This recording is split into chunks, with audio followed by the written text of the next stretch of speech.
الله اکبر. پیغمبر صلی الله علیه وسلم وی زمانه بعد به داسې کارونه وینئ چې ستاسو به ګوره خوښ نه وي. دې کې اشاره دې ته ده چې داسې باچایان به راشي چې هغوی به داسې کارونه کوي چې هغه به زما په طریقه نه وي. موږ سره مخکې دا مسله تېره شوې. یو کس راپاسې وی یا رسول الله نو څه به کوو؟ ويصبروا حتى تلقوني على الحوض، صبر بكوين حوض کوثر پورې. لکه یو حدیث کې درغلی چې ظالمانو بچیانو به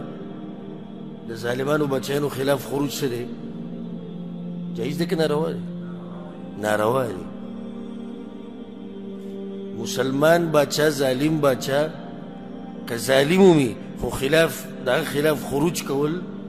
څه دي؟ ودې تاسو کوي خو زه غواړم چې ښه په زوره واورم. روا دي که ناروا دي؟ ناروا دي. هسې که ناسې بدنونه هم جومات ته راوړي د فایده نه ورکوي، او که زړه هم جومات ته راوړی نو بیا صحیح ده. زموږ زړه پکار دی، په تش بدن باندې به څه وکړو؟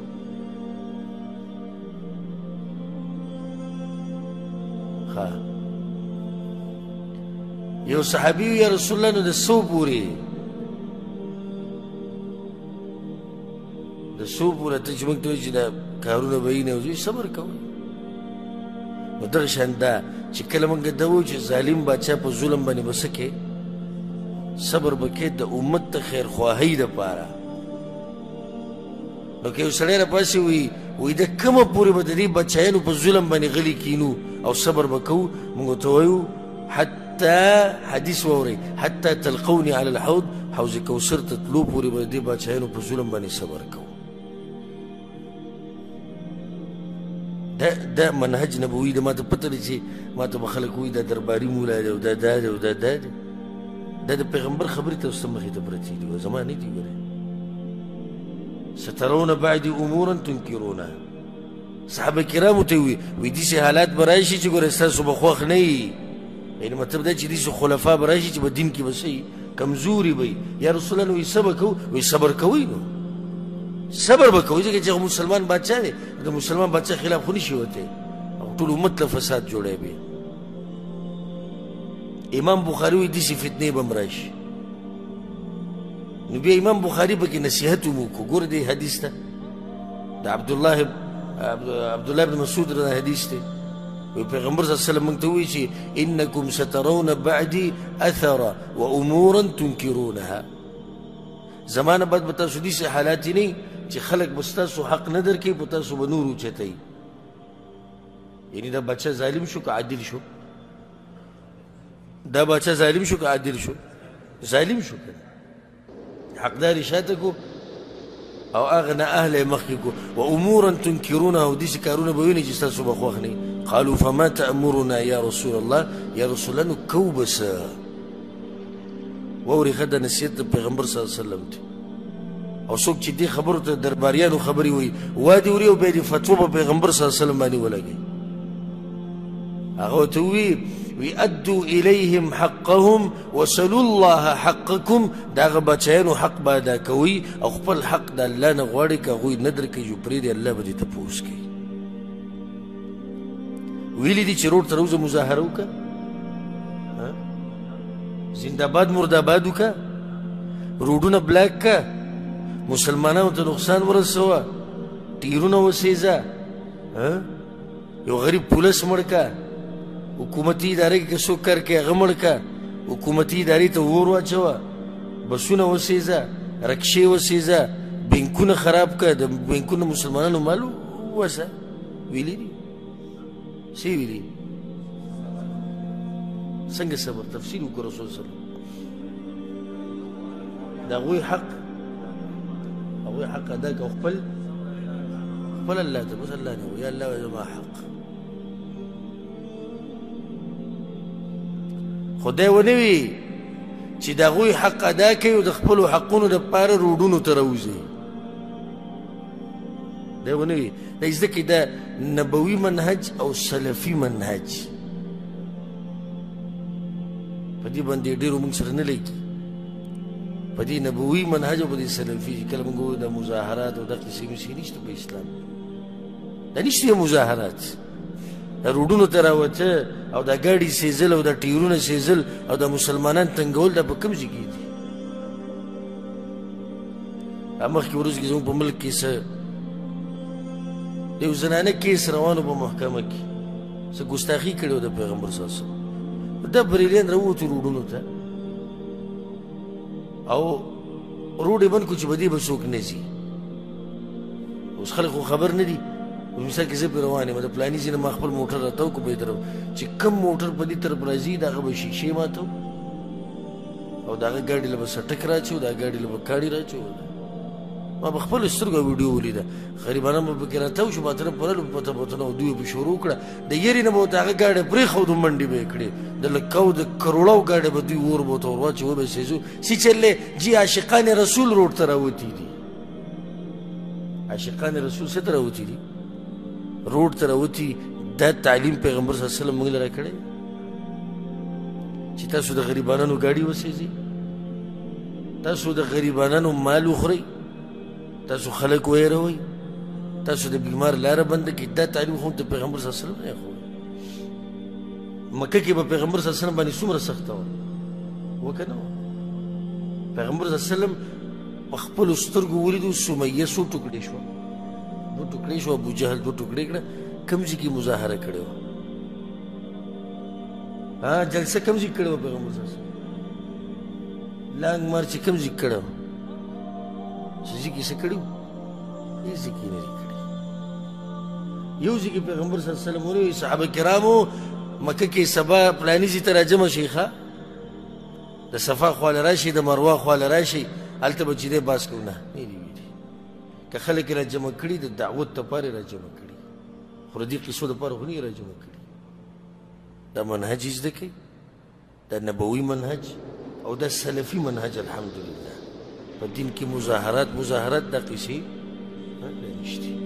دا غوغا جوړول دي د مسلمانانو په ملکونو کې دا د مسلمانانو په ملکونو کې ورانې راوسته دي دا امن خرابول دي او د خلکو ته نقصان رسول دي الله یې موږ ساتي نن وایي باچا صاحب خو زما حق نیولی دی نو واوره که نه وایه په صحیح بخاري کې حدیث دی چې سلو الله حقکم د الله نه یې غواړه دا پیغمبر طریقه وښوه که نه ختمه شو نو سړی به دا وایي یاره څه ناشنا خبره دې وکړه اوس زما حق دی زه پرې غلی شم اخر ولې غلی شم جواب عقلي دغه دی ته ښیم د پیغمبر صلی الله علیه وسلم خبرې نه بعد پیغمبر خبره چې نه خبره ختمه شو خو بیا راته مې یو خبره ښیم ته چې د دې باچا خلاف راوځي او تا سره سل کسان نور راوځي چې سلو هم حق دی په باچا باندې کائنا من کان هر مسلمان باچا چې وګوره زه یو خاص باچا نه ذکر کوم موږ عامه خبره بیانو دیني مسله بیانو او د یو باچا خلاف خلک راوځي باچا صاحب اډر وکړو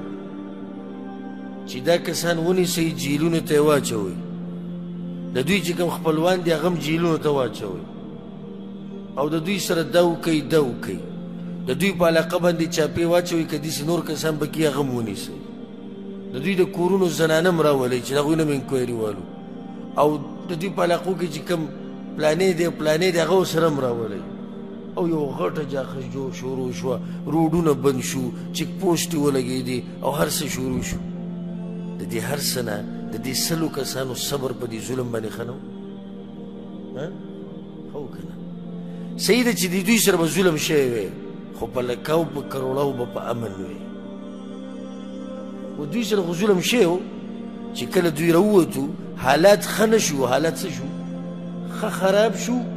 اخو سلو کسانو سره ظلم شوی اوس به د 1 لاکو سره وشي دینی حالات امنی حالات هر څه خراب شو ځکه دا مسله یاد ساتئ دا په دې کتاب الفتن کې اهمه مسله ده حدیث راوړی د عبدالله بن عباس رضی الله عنهما پیغمبر صلی الله علیه وسلم وایي دې ته غوږ کېږدئ ښه واضحه دی ښه من رأى من أميره شيئا يكرهه چا چې د خپل مشر نه داسې څه خبره ولیده د خپل امیر نه یکرهه چې دا خبره د ده بدې شوه فلیصبر علیه نو صبر دې پرې کوي صدقي صبر واورا خدي تقول كده فإنه من فارق الجماعة شبرا فمات إلا مات ميتة جاهلية ميتة جاهلية كم سړی چې دی ووي چې زه د دې مسلمانانو د باچا نه منم ولې ځکه چې څه کارونه یې خوښ نه شو هلته ویوي که نه که څه کارونه یې ولیدو خوښ یې نه شو زه د دې باچا صاحب نه منم زه د مسلمانانو د دې مشر نه منم پیغمبر صلی الله علیه وسلم یو لیش یو چې یو لیش دی د مسلمانانو د ټولګي نه جدا شو او مړ شو نو د جاهلیت په مرګ باندې مړ شو یو لیش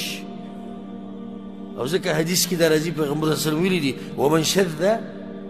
شذ فی النار او څوک چې د مسلمانانو د ټولګي نه جدا شو نو جدا شو جهنم ته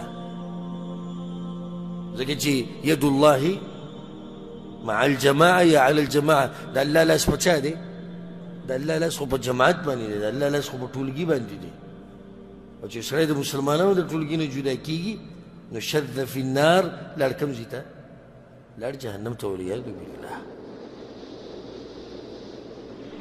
بیا حدیث راوړی دی د عباده بن الصامت رضی الله عنه هغه دا خبره ذکر کړې ده بایعنا النبي صلی الله علیه وسلم د پیغمبر صلی الله علیه وسلم سره بیعت کړی فقال فيما اخذ علينا ان بايعنا پیغمبر صلی الله علیه وسلم سره چې موږ کوم بیعتونه کړي نو یو پکې دا و دې ته وکړي دي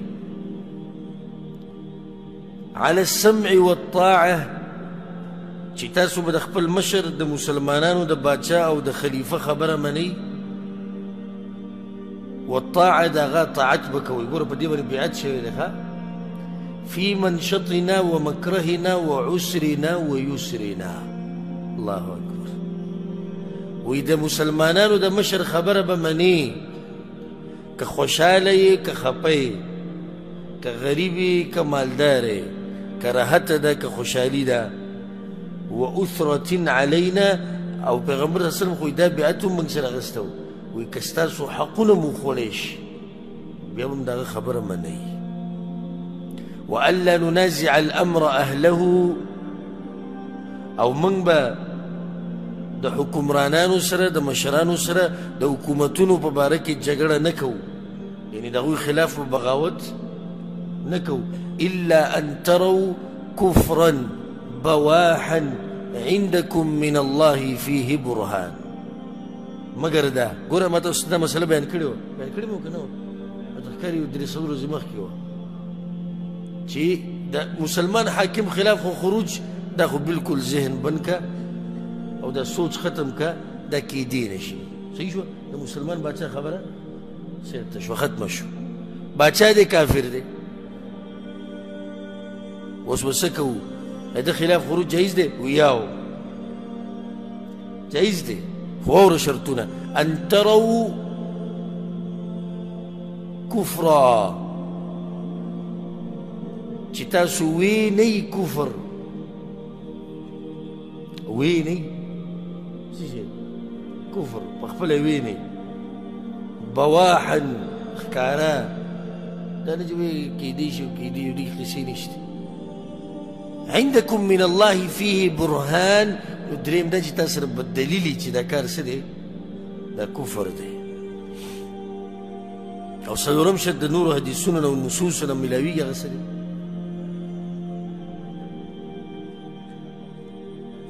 فایده او طاقت طاقت ته څلورم شرط